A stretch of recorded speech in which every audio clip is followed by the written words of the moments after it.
ኣብ ፊልምን ስነ ጽሑፍን ዓብይ ኣስተዋጽኦ ዝገበረ ሓደ ደራሲ ኣህጉረ ኣፍሪካ ሒዘልኩም ቀሪባ ኣለኹ። ክንደየና ኢና ብሉጻት ደረስቲ ኣፍሪካውያን ምህላዎም እንፈልጥ። ጽሑፋት ኣፍሪካ እንታይ ዘዘንትው ይኾኑ ኢልኩም ትሓስቡ? እምበኣርካስ ድርሰታት ኣህጉረ ኣፍሪካ እንታይ ከም ዝመስሉ ብሓደ ሴኔጋላዊ ደራሲ ክድህስሰልኩም እየ። مصحف صعر إيو أب قل مديات لك أمثال غازيطኛታት ولاك أب مويኦም ንመነባብሮ ዝኸውን ደሞ ዝከፈሎም ደራስ መጽሐፍቲ ክትከውን እንተ ደሊኻ መጽሐፍ ኣብ ውሽጥኻ ስለዘሎን ዓለምካ ክትጥቀመሉ እያ ኢልካ ስለተሓስብ እምበር ካብኡ ገንዘብ ክትረክብ ስለትደሊ ኣይኮነን። ሓደ ደራሲ ከም ዝበሎ ከም ደራሲ መነባብሮኻ ክትመርሕ እንተ ደሊኻ ግን ከምቲ ትጽበዮ ክኸውን ኣይኽእልን እዩ። ጽሑፍ ክትጅምር ከለኻ ናብ ሓደ ኣብ ወሰን ቃላይ ركب جوجو كتكيد ويصموا زلو هموت كتقلش تعجز كابتناي معالتي سرح خاون طروتا كتوصئن زلكا ناي حتمت سرحتي كتعلب انت حاسبكا شو تسفا كتقرص تخئلو الو كبل غاليص ونيرو نايلو معانتي تحسو مدبناغن سلا صحفن سنه صحفن ايكونن سلا حدا دراسنبر ጥር 1923 በአውሮፓውያን አቆጣጠር ተወልደ ሴኔጋላዊ ዳይሬክተር ፊልምን አፍራይን ጸሐፍን እዩ። ሎስ አንጀለስ ታይምስ ከም ሓደ ካብቶም ዓበይቲ ጸሐፍቲ አፍሪካ ዝቆጽሮም ኮይኑ ብዙሕ ግዜ አቦ አፍሪካ ፊልም ተባሂሉ ይጽዋዕ። ሴኔጋላዊ ዳይሬክተርን ጸሐፊ ፊልምን ደራስን ዑስማን ሰምበነ ካብ ገፈፍቲ ዓሳ ስድራ ቤት ዝተወልደ ዑስማን ሰምበነ ካብ ንእስነቱ ጀሚሩ ብኣዲኡ ኣቢሉ ንሃይማኖት ስራር ተቃሊዑ ብፍላይ ድማ በቲ አገልጋሊ አምልኾ ዝተገበረሉ በዓል ቱር ዋላ ኳቱር ንመንፈስ አባ ሓጎታት ፓንጎል ጸባቅጫ መስዋዕቲ ዝጠልብ እንተኾነም ዑስማን ሰምበነ ግን ከም አገልጋሊ አምልኾ ዝነበሩ ሓላፍነት ብዕቱብ ኣይወስዶን ነይሩ። ነቲን አቦታት ዝቀርብ መስዋዕቲ ብምስታይ ድማ ይፍለጥ ነበረ። ገለ ካብቶም ዓበይቲ ዝሰርሖም ስራሕቲ ካብ ቴማታት ሰረር ዝተወሰዱ እዮም።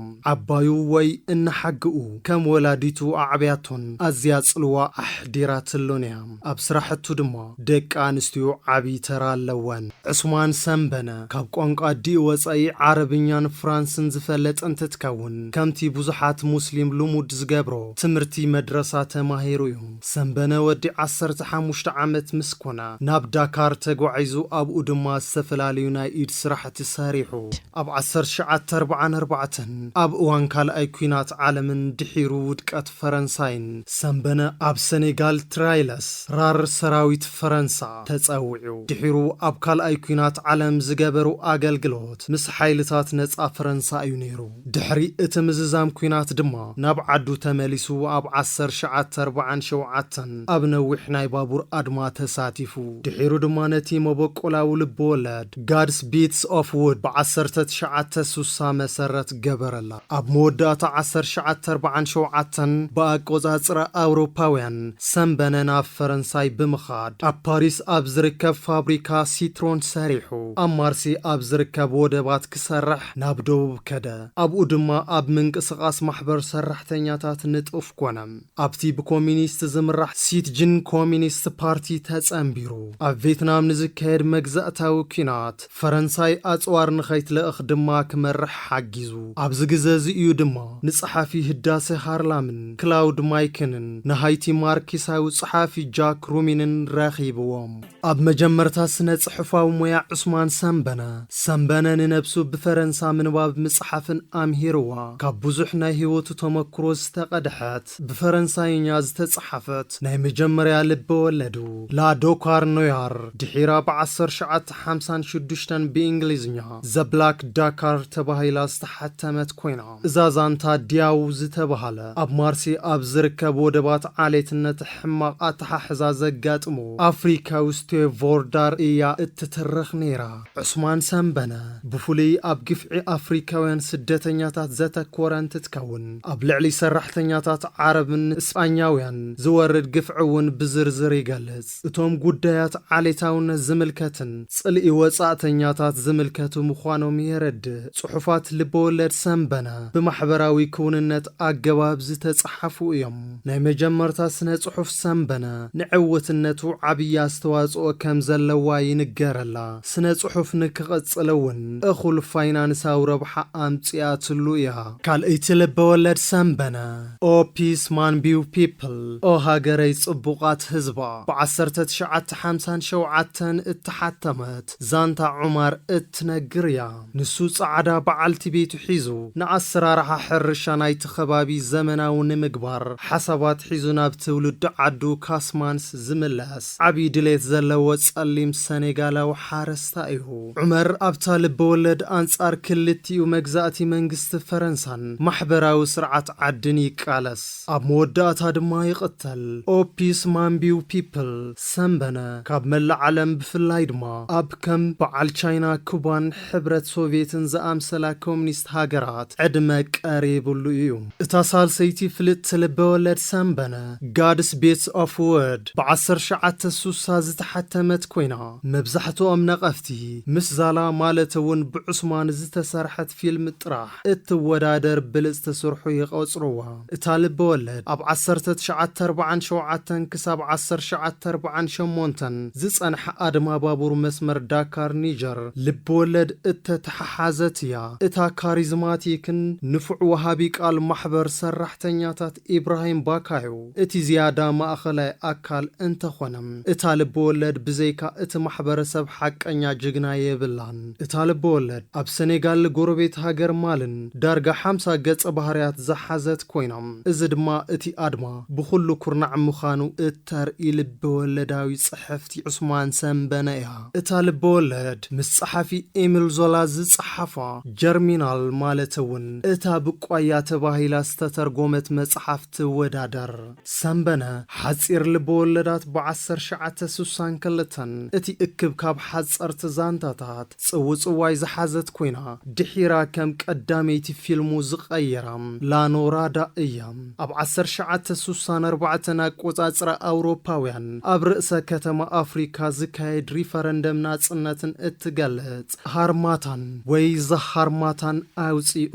ካብ 1962 ክሳብ 1963 ሰንበነ ኣብ መስኮ ኣብ ዝርከብ ጎርኪ ፊልም ስቱድዮ ኣብ ትሕቲ ሶቪየት ዳይሬክተር ማርክ ዳንስኮይን ንሓደ ዓመት ፊልም ምስራሕ ተማሂሩ። ኣብኡ እንትመሃር ዝነበረት ሳራ ማልዲኖራ ዝተባሃለት ፈረንሳዊት ስነ ጥበባዊት ኮይና ኣብ ኣፍሪካ ፈላሚት ፊልም ዝሰርሐት ጓል ኣንስተይቲ እያ። ኣብ 1965 ስርዓት ገንዘብን ጻዕዳ ዘፍጥረትን ዝበላ ልበወለድ ምስ ተሓተመት ኣትኩሮ ሰንበነ ክቕየር ጀመረ። ልክዕ ከምቲ ሓደ እዋን ነቲ ብመግዛእቲ መንግስቲ ፈረንሳ ዘካይዶ ዝነበረ ዓሌታውነት ቁጠባን ጭቆናን ዘጥቅዓ በዞም ስራሕቱ ኣቓልቦ ናብቶም ግዘናጽነት ዝስዕቡ ብልሽዋት አፍሪካውያን ኤሊታት ኣቕኒዑ። ኣብ 1968 ብኣቆጻጽረ ኣውሮፓውያን ኣብ ካይሮ ዝጀመረ ብግብፅን ሕብረት ሶቪየትን ዝምወል መጽሔት ሎተስ ካብቶም ኣበርከቲ ሓደ ኮነም። ዘ ላስት ኦፍ ዘ ኤምፓየር ብ1981 ዝተጸሓፈት ናይ መወዳእታ ልበወለድ ሰንበነ እያ። ኣብ ሓንቲ ሓዳስ ነጻ ዝኾነት ኣፍሪካዊት ሃገር ብልሽውናን ወታደራዊ ዕልዋ መንግስቲ እትገልጽ ኣብ 1987 ዝጸሓፋ ጽምዲ ልበወለዳቱ ኒዋማን ታእዋን ኣብ ከተማታት ሰኔጋል ማሕበራውን ሞራላውን ውድቀት እትድህስስ እያ። ሰንበነ ኣብ ስነ ጽሑፍ ኣፍሪካ ድሕረ መግዛእቲ ሓደ ካብቶም ፍሉጣት ሰባት ተባሂሉ ይግለጽ። ጽልዋ ሰንበነ ኪኖ ኣፍሪካ ናብ ዝርከቡ ተዓዘብቲ ከም ዝበጽሐ ይሕበር። ካብቶም 10 ዝተሓተሙ ስነ ጽሑፋት ስራሕቲ ዑስማን ሰንበነ 7 ናብ እንግሊዝኛ ተተርጊሞም እዮም። ዑስማን ሰንበነ ኣብ ማሕበራዊ ለውጢ ካብ ዝግደሱ ደረስቲ ሓደ ኮይኑ ጽሑፋቱ ናብ ባህላዊ ኤሊታት ጥራሕ ከም ዝበጽሑ ይንገረሎም። ኣብ 1963 ሰንበነ ንፈለማ እዋን ዘዋግነር እትብል ሓጻር ፊልም ኣፍረየም። ቀጺሉ ኣብ 1964 ድማ ንያያ ዝብል ኣርእስቲ ካልእ ሓጺር ፊልም ሰርሐ።